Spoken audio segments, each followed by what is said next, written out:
Lu semua lagi dengerin podcast awal minggu. Di samping gua ada, silakan diperkenalkan Bapak namanya. Saya Zaki. Zaki ini dari teman rakyat, Teman komunitasnya rakyat. itu komunitas, dan belakangan ini lagi rame unboxing caleg.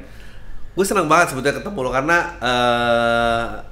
gue tuh males ngomongin pilihan untuk eksekutif karena apalagi RI 1 gitu ya, kayaknya perdebatannya nggak akan ada habis-habisnya. Gue waktu itu pernah ngobrol dulu gitu di podcast RI 1 gue. tuh Jokowi doang gitu.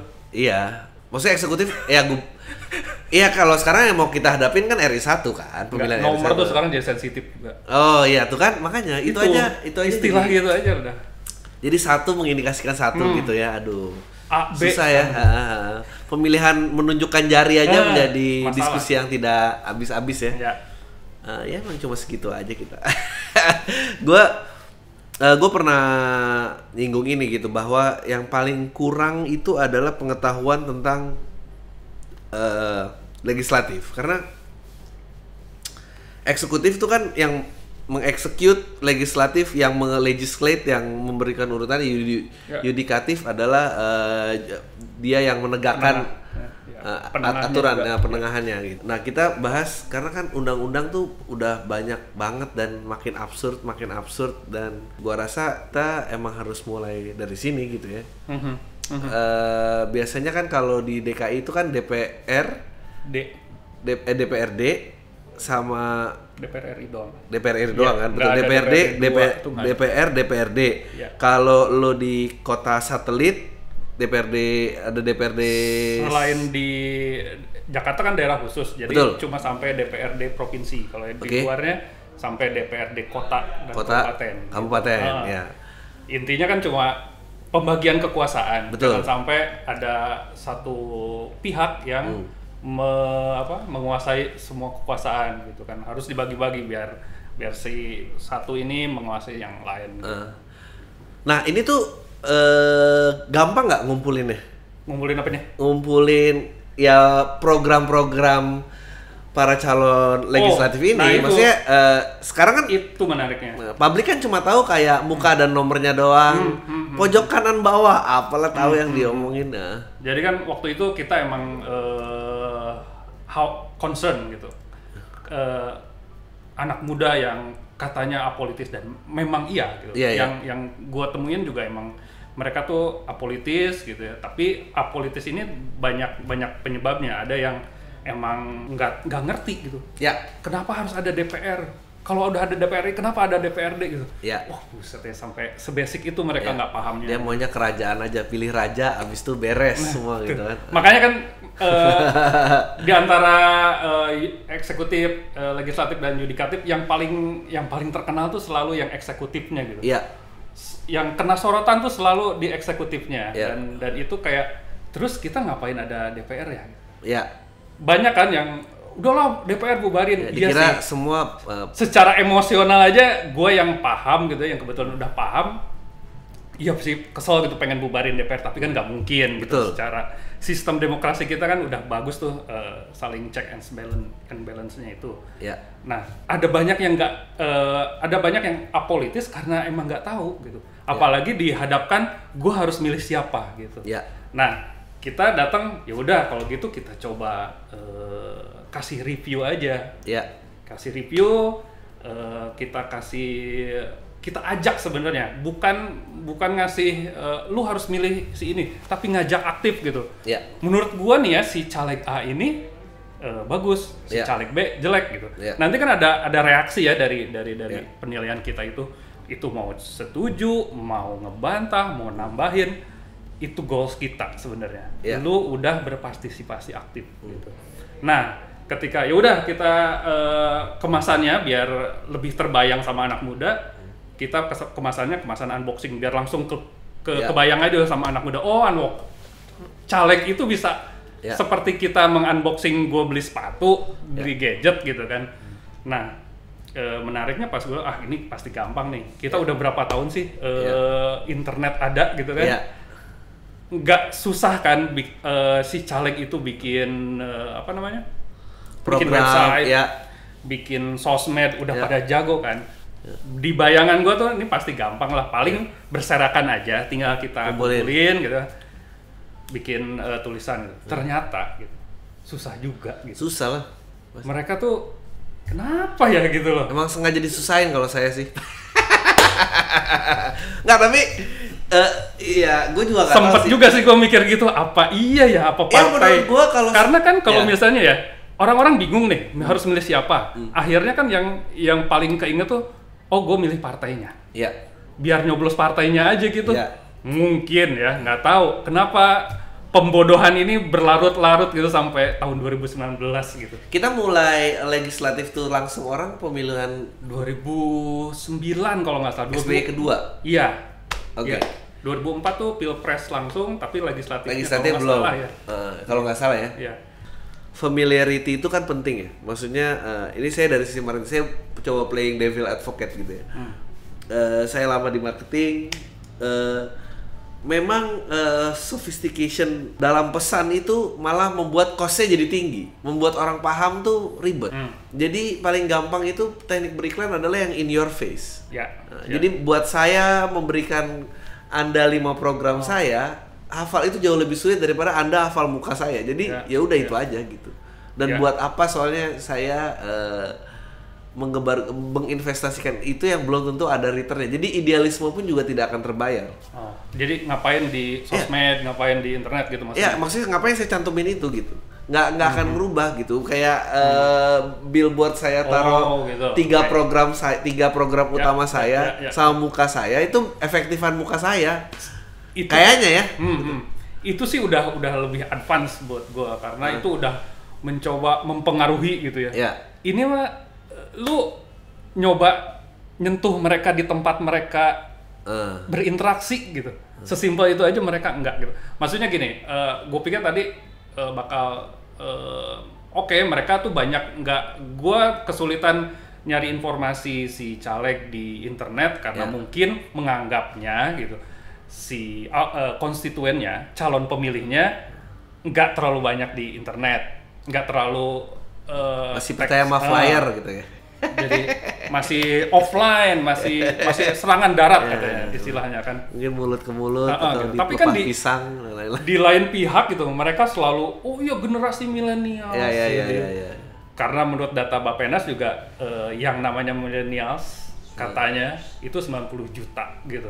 Dan mereka kayak ngomongnya, anak muda tuh penting, kita bahkan ada beberapa partai yang memposisikan diri sebagai partai anak muda gitu kan. Tapi ketika dilihat dari cara mereka berkomunikasi gitu, tuh kayak nggak ngomong ke anak muda ya gitu.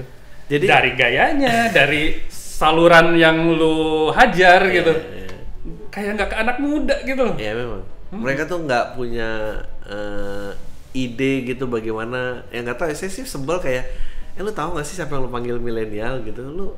Lu tau gak sih orang-orang milenial tuh sebel di label milenial gitu. Jadi mesti lu gak ngomong kayak gitu. Pokoknya lu membuat sesuatu yang chaos itu lebih gampang dapat perhatian ya daripada lu menjunjung tinggi keidealisan lo gitu. Itu mahal kosnya. Jadi ya memang sesimpel mungkin, dan ya masa kampanye juga paling berapa bulan sih lagi. Sebetulnya mereka boleh berkampanye berapa lama sih? Lupa. Kalau nggak salah 6 bulan sih. 6 bulan kan? Waktu itu iya. Tapi kayaknya nggak ada yang berkampanye 6. Ya ada langsung muka-muka semua gitu ya. Bahkan sebelumnya juga. Sebelum masa kampanye juga kan banyak yang curi-curi start sebetulnya. Kalau nafsunya sih, nafsu berkampanyenya kayaknya gede-gede banget gitu. Tapi gimana cara berkampanye yang lebih terukur, lebih cerdas kalau bahasa kasarnya gitu. Jadi dari kita nih ntar akan di launch awal April, jadi kayak mungkin 2 minggu sebelum pemilu ya. Ini akan dikeluarin kan? Apanya? Enggak, video ini akan tayang tanggal 1 kan? Ya. Kita pemilu 17 kan? Ya. Berarti kita ada sekitar 2 minggu lebih. Nah, kira-kira sampai sekarang informasi kelengkapan semua program caleg itu udah berapa persen? Di kita? Kita nggak gini, apa namanya, anggota caleg itu seluruh Indonesia, DPR RI saja yang tingkat nasional itu ada 8.000. Oke. itu belum DPRD provinsi dan kota yang jauh lebih banyak lagi. Jadi sejak awal kita kan start dari Februari untuk unboxing ini, kita emang udah nggak ngejar quantity gitu. Kita selama ini random aja. Ada teman kita yang ngelihat, ini posternya menarik nih, cakep nih. Slogannya menarik nih. Nah, seperti itu aja. Terus kemarin kan ada caleg yang kayak mirip artis Korea gitu kan. Kita hajar. Terus ketika kita mulai, banyak juga yang request gitu. Ada yang nambahin, ada yang ngasih kita masukan. Ada yang kemarin bahkan ada yang minta, gimana ya caranya gue pengen unboxing juga. Nah, jadi emang sejak awal tuh emang yang kita bangun itu kan civil society-nya gitu. Orang berpartisipasi, kan enaknya demokrasi itu sebenarnya rakyat tuh dianggap gitu. Dulu kan zaman kerajaan gitu, lu nothing gitu. Pokoknya gua ngomong itu hukum gitu. Raja ngomong ya itulah hukum gitu. Nah, dengan enaknya di demokrasi, semua rakyat tuh dianggap ada gitu. Dan lu emang berpartisipasi itu nggak wajib memang gitu. Betul. Lu kalau misalnya nggak peduli politik juga nggak ada konsekuensi hukum yang lu nanti didatengin polisi lah terus diadili, itu nggak ada gitu. Cuma kayak lu beli Nintendo Switch gitu ya. Kan enaknya Nintendo Switch tuh portability-nya gitu dan flexibility-nya gitu. Ya lu nggak ada yang ngelarang main Nintendo Switch di rumah doang gitu, nggak dibawa keluar sama temen gitu. Tapi kan sayang gitu. Nah itu juga di demokrasi gitu. Kalau lu nggak peduli sama politik gitu, lu pasif gitu, ya lu mendingan zaman kerajaan aja dulu gitu. Iya benar. Nggak, gue tahu akhirnya kalimat yang gue incar. Sensasi itu lebih gampang dicari daripada reputasi. Itu dia. Anjing udah kemana-mana. Jadi kalau misalnya anak-anak muda aja gitu, anak-anak muda mengunjungi websitenya, namanya adalah temanrakyat.id. Yang bisa ditemukan itu apa aja? Langsung kita kan sekarang lagi menggarap si unboxing ini. Jadi secara mudahnya lu pasti langsung bisa klik si unboxingnya. Tapi sebetulnya yang lainnya juga ada. Seperti kita kan komunitasnya ada beberapa yang senang nulis gitu kan. Nah, sebelum unboxing ini banyak yang nulis sesuatu yang lain juga gitu tentang politik gitu. Kita emang ngebahas ke politik sih karena emang pengen ayo lu peduli gitu. Dulu tuh ada salahnya koruptor gitu. Kita kan mereka tuh nganggap kalau urusannya korupsi tuh kayak itu sih cuma merusak anggaran pendapatan belanja negara saja gitu. Itu urusan orang tua gitu, nggak ngaruh ke kantong gua gitu. Padahal itu deket sekali gitu. Kalau jalan yang sering lu lewatin itu nggak pernah diperbaiki gitu, lama banget gitu. Terus akhirnya ban lu kan malah jadi sering aus, shock breaker lu jadi lebih cepat rusak gitu. Nah itu kan ngaruh ke kantong lu. Padahal ada bagian dari sistem di pemerintahan kita yang kerjanya berarti nggak bener dan itu ngaruh ke kantong lu. Lu putus sama cewek lu juga bisa jadi ada karena ada si DPR yang nggak bener itu gitu loh. Yang si eksekutifnya gitu, misalnya gubernur atau wali kotanya udah ngajuin gitu tapi anggarannya nggak disah-sahkan juga gitu sama DPRD. Akhirnya ya lu keburu putus. Yang kayak gitu-gitu gitu loh. Orang anak muda tuh kayak itu jauh gitu. Padahal itu sedekat kantong celana lu gitu. Gue sih setuju dan lagi pula ngapain memberikan semua orang yang sudah istilahnya jatuh dengan status kriminal kekuasaannya lagi. Emang kita tuh gue bahkan waktu itu dibahas kan di debat capres gitu. Kenapa partai pengusung caleg ini presiden ini partainya mencalonkan caleg yang punya track record yang nggak baik, bla bla. Ya tapi demokrasi kalau dia kalau itu nggak bagus ngapain orang pilih, kalau dia kepilih salah orang itu kan kayak itu ngeri banget gitu statement yang itu yang kita juga susah gitu paham kenapa sih partai itu. Mungkin dia argumennya gini, enggak Pak, semua orang tuh berhak atas kesempatan kedua, mungkin itu kali dalilnya. Kita itu kan 250 juta. Iya betul. Itu yang bikin desperate. Kenapa sih partai sampai nggak berkuasa untuk nendang orang-orang yang itu orang-orang yang bikin citra lo jelek gitu.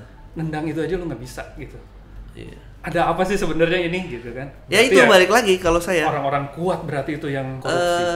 Nggak tahu ya, orang yang pernah ditangkep dan dibawa keliling berita di mana-mana, paling nggak itu PR value namanya dia itu udah besar. Susah kayak siapa ya waktu gue boleh sebut nama nggak sih? Nggak boleh. Gue sih nggak masalah. Iya, gue sih juga nggak masalah kayak ya, tapi iya nggak korupsi, tapi sangat kasus moral dan mencari sensasi yang sangat luar biasa. Kita bandingin aja kalau misalnya tiba-tiba ada Asep yang track recordnya bersih, Asep tuh harus ngapain biar dia dapat atensinya dan orang tuh nama. Ini tuh branding yang sangat sulit sebetulnya. Kayak gue belum pernah lihat seseorang yang bener-bener kayak oh gila gue kerja aja nih dan gue dapat kredit sesuai dengan pekerjaan gue. Nggak ada, susah. Memang medianya juga dibentuk seperti itu sih. Ya ada hal yang menarik kan kemarin kita sebelum unboxing ini yang baru Februari kemarin itu ketika mulai gitu kita menemukan banyak hal yang mengerikan juga nih. Negara kita itu ternyata diam-diam gitu setelah kita 20-an caleg yang kita unboxing gitu kita telusuri gitu rekam jejaknya segala hal gitu ya. Ternyata banyak yang anaknya pejabat. Iya. Jangankan yang DPR RI, yang DPR RI sebenarnya yang terkenal kan kayak Bapak dan beserta yang maju semuanya. Terus banyak dan di daerah itu lebih banyak lagi. Iya. Waktu itu eksekutif juga ada gitu. Gue lupa di daerah mana. Gubernurnya udah 2 kali menjabat turun. Istrinya 1 lawan istri 2. Ya, keren banget menurut gue. Cianjur juga diganti anaknya. Masalah. Terus ya gitu. Kita tuh kalau misalnya nggak nyari tahu, ternyata diam-diam tuh kita kayak diseret lagi ke zaman Orba yang oligarki sih gitu.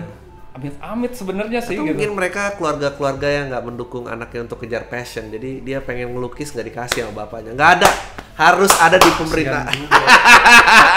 Gua harus kasihan apa ngerasa beruntung? Ya mungkin gitu itu yang masuk akal. Pembicaraan yang lain dia ada raport bagus juga bapaknya nggak peduli kalau kamu nggak dapat kursi, saya sih nggak sayang sama kamu. Sekarang kira-kira gerakan ini itu visinya gimana sih, maksudnya? Kita biar lebih banyak lagi dan ini bukan sesuatu yang timbul karena momentumnya aja gitu. Ini banyak yang salah paham gitu.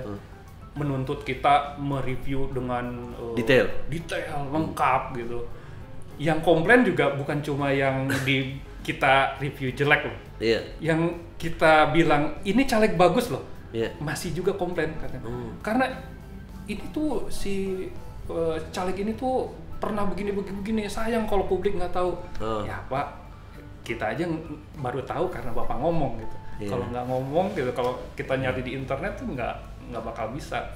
Karena satu hal lagi, kita sebenarnya agak bukan risih, agak enggan gitu didekati sama si calegnya, termasuk juga si tim sesnya ke kita, karena kita pengen menjaga jarak aja dengan objek kita, biar netral dan lebih natural gitu, lebih terpercaya aja gitu kalau orangnya gitu. Gua orang baik, ya gimana ya, self proclaim gitu kan. Kita juga kalau misalnya kenapa iklan belakangan, ya dari dulu sih iklan nggak dipercaya karena Suzuki ngomong motornya bagus ya muji-muji diri sendiri gitu. Tapi ketika lo buka YouTube gitu ada vlogger yang ngebahas Suzuki, itu kan lebih terpercaya gitu. Itu juga kejadian ke kita, ada yang menuntut untuk diwawancara gitu. Ini agak dilema buat tim kita gitu. Dijawab nggak mau, kayak berarti lo emang punya niat jelek sampai nggak mau ketemu kita. Dibilang iya hayu ketemu juga sebenarnya kita malesnya karena apa? Karena itu tadi kita emang keterbatasan sumber daya gitu, dan kayaknya punya sumber daya juga nggak mungkin deh 8.000 orang kita samperin satu-satu. Emang kita harus ngerjainnya dari kapan? 8.000 itu nggak ada limit ya, emang bisa jumlah nggak, maksudnya ya limit kalau nggak salah 10, tapi kan ada 8.000. DPR itu kan kursinya masih 500 kan? Iya, 560. MPR 1.000 kan? Masih ada nggak sih MPR? Gitu gue lupa. MPR enggak sih sekarang, lupa deh. Jadi semua rata aja langsung. Kan kalau dulu kan Ada MPR, DPR, Presiden. Tidak semua anggota MPR adalah anggota DPR. Kan? Tapi semua anggota DPR adalah anggota pendidikan Orba nih kita. MPR yang menentukan GBHN segala macam udah enggak, karena MPR sekarang udah kayak simbol aja gitu. Simbol aja. Berarti kita tidak ada seremonial gitu. Ya 500 mestinya oke. Jadi kalau misalnya ideal nggak 8.000 untuk kursi 500 tuh berapa calon ya yang enak buat orang tuh, maksudnya kita bisa menjadi pemilih yang lebih baik, karena mesti harus ada aturan loh. Nggak bisa sih. Nggak bisa gimana ya? Semua orang bisa ya, tapi kan kalau 8.000 menurut saya juga nggak make sense lah. 8.000 itu karena setiap partai biasanya sampai 10. Betul. 5 sampai 10 biasanya mereka. Sekarang kita berapa partai sih? 14. Oh udah lumayan ya. 14, ya. Saya ngalamin yang karena 30. Oh iya, itu waktu itu 2004 masih 30. SBY yang kedua lah pokoknya 30. Iya, itu masih. Wah, itu lebih gila lagi. Tapi ya gimana ya? Kan gue juga sebenarnya pengen kayak orang Amerika gitu yang cuma 2 partai gitu ya. Yang lu kalau misalnya cenderung konservatif gitu ya, kalau lu lebih religius biasanya lu ke Republik gitu. Kalau lu progresif, liberal biasanya itu ke Demokrat gitu. Sesimpel itu gitu. Gua nggak tahu calon gua juga itu dengan enak gue pilih ini gitu. Nah di kita kan susah. Partai ideologis tuh hampir nggak ada sebenarnya. Nggak ada partai ideologis kita. Nah, gimana partai ceritanya? Lambang aja. Iya. Kan sebenarnya emang memilih partai itu memudahkan kalau lu pusing dengan caleg siapa, lu bisa pilih partainya. Tapi gitu di Indonesia gitu, enggak juga gitu. Paling enggak partainya mewakili ideologi gitu kan. Iya. Kalau sekarang kan enggak juga gitu. Sama iya, betul. Yang religius gitu ya, religius nasional. Selain religius nasional ya itu ketahuan, tapi sisanya kayak PDI di lain pihak gitu, yang kubu yang katanya lebih nasionalis gitu. Tapi milih cawapresnya seperti itu gitu. Jadi kalau gua religius tuh gua harus pilih mana sih gitu. Kan bingung sebenarnya di kita tuh nggak ada partai ideologis gitu. Memang membingungkan sih emang. Tapi memang gitu sih, kayak itu tuh juga dibahas dalam marketing sebetulnya. Teknik marketing paling gampang itu adalah sesuatu yang berbau mendasar seperti nasionalistik atau value gitu. Kalau dia bisa kejar sampai ke behavior itu stages yang lain, dan itu memang harus dilakukan komunikasi yang lebih advance lagi, dan tapi ya susah lah pakai advance. Makanya tadi bener tuh pertanyaannya. Ini si calegnya kita susah cari info si calegnya gitu. Itu karena mereka tidak bisa berkomunikasi atau emang sengaja? Kalau gua ngelihatnya, kalau nyimpulin sengaja kan susah ya, butuh bukti ntar. Nggak, pilihannya antara mereka bodoh atau pinter gitu loh dengan situasi ini. Kayak pasti berharap dia nggak terlalu terkena publikasi secara nasional. Betul. Gua cuma butuh terkenal di dapil gua aja gitu loh. Betul. Yang ternyata dapil gua sih fine aja dengan track record gua yang udah begitu gitu. Aceng Fikri juga masih termasuk orang yang elektabilitasnya tinggi gitu. Toh orang-orang ternyata masih fine aja. Tapi kalau itu dibawa ke nasional bisa jadi masalah. Itu sama milih ustadz yang mantan preman apa ustadz biasa aja, pasti laku yang mantan preman. Emang gitu. Sensasi itu gede banget magnetnya. Nggak tahu ya, kalau lo mau nonton sih ya kita ngobrol ya. Kalau misalnya mau nonton, lo nonton namanya di Netflix itu namanya Get Me Roger Stone. Itu PR guru yang membuat Trump itu juara. PR guru yang meredam kasus Bill Clinton saat dia skandal. Sampai balik-balik ke Richard Nixon. Pokoknya berapa presiden Amerika tuh dia yang semua handle. Dan dia bilang bahwa bad publicity is better than no publicity gitu. Gimana ya gitu. Jadi siapa maksudnya makanya kita harus menghargai orang-orang yang kayak yang mungkin eksekutif mulai dapat panggungnya gitu. Gubernur dan wali kota di daerah yang berprestasi itu kita mulai appreciate gitu. Yang permusikan nggak bakal nyantumin yang ini gitu. Kenapa sampai sekarang masih dicantumin lagi misalnya? Udah kayak emang pakai CCTV aja terus. Iya. Yang lihat warga. Jadi apa sih?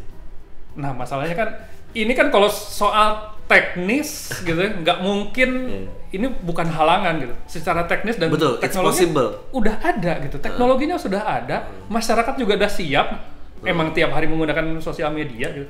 Tinggal political will-nya ada apa enggak gitu. Iya. Kalau nggak ada terus ya kita mah curiga aja terus gitu, emang nyinyir terus jadinya. Iya benar, itu emang susah. Emang suzon terus jadinya sama politisi gitu. Oke, cukup ya obrolannya. Ada lagi yang mau sampaikan? Berdasarkan respon-respon yang kita terima sih, banyak yang minta kita unboxing. Ya. Itu bukannya kita ngelarang, tapi justru sebenarnya itu kita nggak kesana. Maksudnya kalau lu minta kita unboxing, ya lu pasif-pasif juga dong jatuhnya gitu.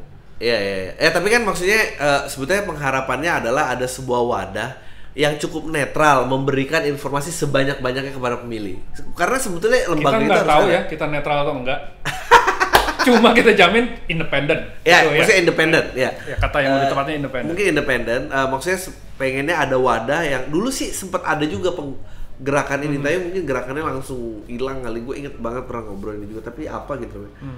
Dan muncul lagi yang serupa. Pengharapannya memang harus ada satu lembaga yang independen bisa merangkum ini semua gitu. Dan tadi gue sih setuju banget jika ada orang yang caleg yang ingin di unboxing, lu nggak mau, tapi kalau bisa kan equal opportunity dong, jangan karena lu punya akses sama ini. Tapi kalau equal opportunity, siapa yang mau unboxing 8.000 orang itu kan masalah problem lagi gitu kan. Maksudnya, men 8.000 tuh kayak ya, makanya naik haji aja tiap tahun kayaknya nggak 8.000 kan? Apa lebih? Kayaknya enggak deh. Berapa kali pesawat? Kuota haji kita ya? Iya. Ya, tapi ya itu intinya, maksudnya ya kita senang dengan dengan lu meminta kita unboxing caleg A, caleg B, itu udah menunjukkan lu kepedulian. Tapi gue minta satu langkah lagi untuk lu juga cari tahu sendiri dan share di kita. Oke. Jangan lu punya cerita tentang si caleg atau kebetulan itu emang tetangga lo gitu, disimpan sendiri gitu. Atau lu emang ya nggak tahu harus di-share di mana. Nah, kalau lu bingung di-share di mana ya kita gitu. Saya ada tuh yang teman duduk saya SMA. Enggak jadi nggak penting. Adalah salah satu caleg. Iya. Ya kita bareng-bareng jadi smart voter gitu. Jadi crowdsourcing semua dan kita crowdsourcing, crowdfunding juga dong. Oke. Thank you banget obrolannya, Mas. Saya happy banget, soalnya saya bingung kalau bikin message ya. Ayo jangan, nggak mau saya. Kalau ini lebih berisi. Nggak mau gue juga. Oke. Thank you. Malu ada tamu.